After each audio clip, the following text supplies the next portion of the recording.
What is up, y'all? This is your boy Charles checking in. We are checking out a video that was released by first the detective who worked on the case, the Tupac case in LA, Greg Kading. Let's go ahead and play this video, and I'm gonna come back with my reaction. Hit that thumbs up button. What are your thoughts on Big Dre being speculated as the shooter and not Orlando Anderson? There you go. Yeah, I'm extremely confident that it was Orlando.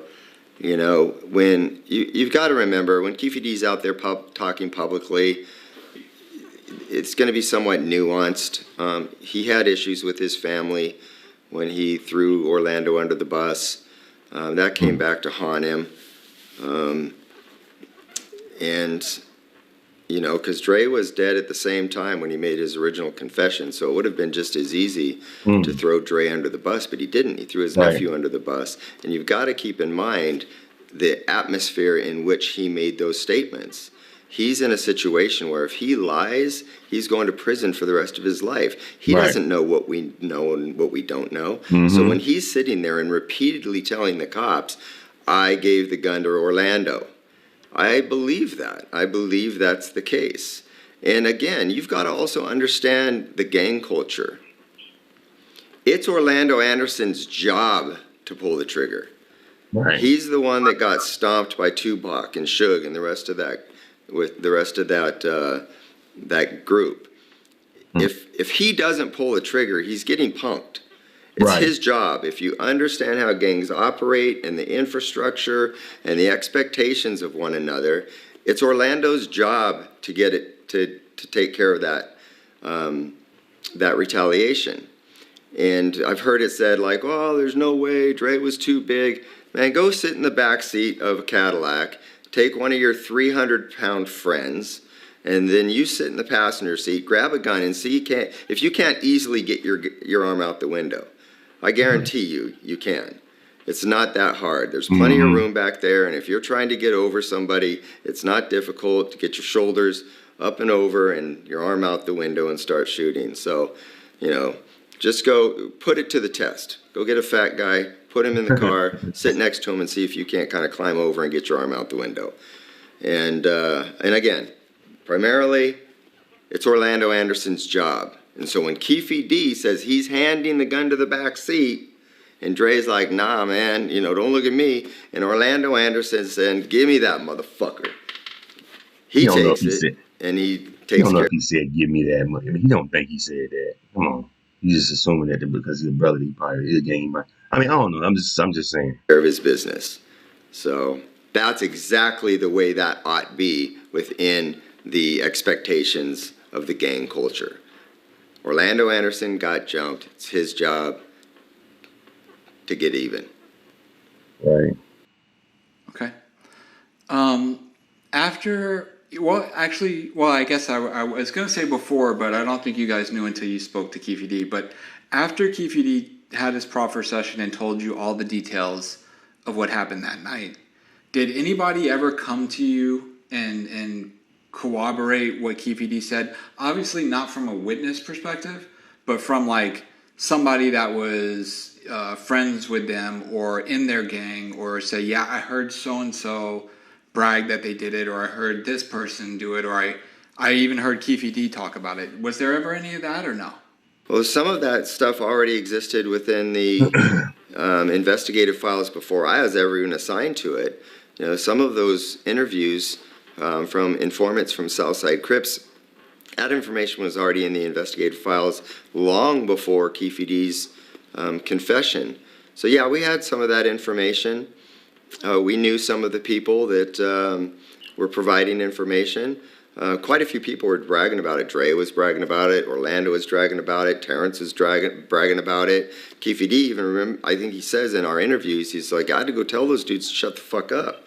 Because when we got home from Las Vegas, they're running around, you know, letting everybody in the world know that what we just did. Which, of course, is also why the gang, you know, everybody knew it. It was the worst kept secret. The mob Pyru knew it. Obviously, Suge knew it, which is the reason that all the gang fighting started in the neighborhood the following day. So we had a lot of that information. A lot of it circumstantial, but a lot of it was also witness information from people that were hearing the type of statements that were being made back in the hood. So, and of course, when Keefe D is explaining all this to us, he's corroborating what we know is, the girls in the car, in the Sebring, the convertible, that got caught in the crossfire, and the additional shooting that took place between Orlando and Alton with Buntry's car. So all of these things, when Keefe's telling us, it's fitting within the known facts, which is another reason why we knew it to be true. That's crazy, man. So, yeah. It makes sense, right? I was just thinking it myself. I'm not a part of the gang world, but I do know people. Being out here in LA, it's funny. When I first came to Los Angeles, I had met some cats that were from Compton. Really cool dudes. I forgot what happened to those brothers. I ended up losing contact with them. They was trying to start their own music label and stuff. Really cool, guys. They was really trying to do music. And I remember talking to them, and at the time I was like in my 20s when I came, like my late 20s when I came here. And I was rolling with them, kicking with them, whatever. And we got to talking about Tupac. And I was like, man, what happened to Tupac? Man? Are they ever going to find out who did, you know what I'm saying, did Pac like that? They was like, man, we been knew who did that. They told me then who did it. I was like, y'all knew this the whole time? Yeah, everybody in the neighborhood know. Everybody in LA know who did Tupac the night after it happened. He's like, it's just the media. He's like, it's just them folks that don't know. Because they don't be over here in this hood like that. But it was like, yeah, we got homeboys that was talking about it. He was like, yeah, man, everybody knew who did that. The night it happened, we knew who did it. He's like, just y'all didn't know. The rest of the world didn't know. He's like, but we knew it. So, which it makes sense. It's obvious what happened. And then the other thing that kind of meshes everything together is when what's that dude, Suge Knight's bodyguard? What is his name? Well, I think he used to run with Suge Knight and them. He said that before the actual shooting happened, he said Southside had came up to they came up to the 626. It was a 662. They came up to the 662 nightclub that Suge owned right before because they was going to have a fight party at 662. Mike was supposed to show up and all that, but that was supposed to be later on that night. And so I think Mob James, that's the guy. He said he went to the club to make sure everything was set up. He was sent there by Suge to make sure that the security was there, that, everybody was at work, everything was running smoothly before the party started. And he said when he was up there, he said when his homeboys called him outside, he said, man, it's Southside up here. And they had parked and they backed their car in the parking lot. And he said they came out and was looking at him. He said they was getting ready to walk towards the car. He said when they walked towards the car, that's when they had pulled off in the Cadillac. And he said maybe a couple of hours later, that's when they heard that Tupac had got shot. You know what I'm saying? So that kind of all meshes together about the white Cadillac, who was in the white Cadillac, because he's not even from their side. He's part of Suge's side, and he didn't even know what was going on. But he said that, hey, Keefe D and them up here, Southside and the Southside Crips, I guess, they're up here in the Cadillac posted up. We don't know why they're here, whatever. He didn't know what had just transpired at the MGM when they had jumped Orlando. So it all kind of all goes together. But yeah, I kind of agree with this dude, even though he's of the Caucasian persuasion. In that world, in that gang world, you got to kind of handle your own beef. You can't get beat up by somebody and they have, hey man, you shoot him for me? They're gonna look at you like, what? Like, you need to handle your own. You the one that got jumped, And I just can't see I'm not gonna take on your beef.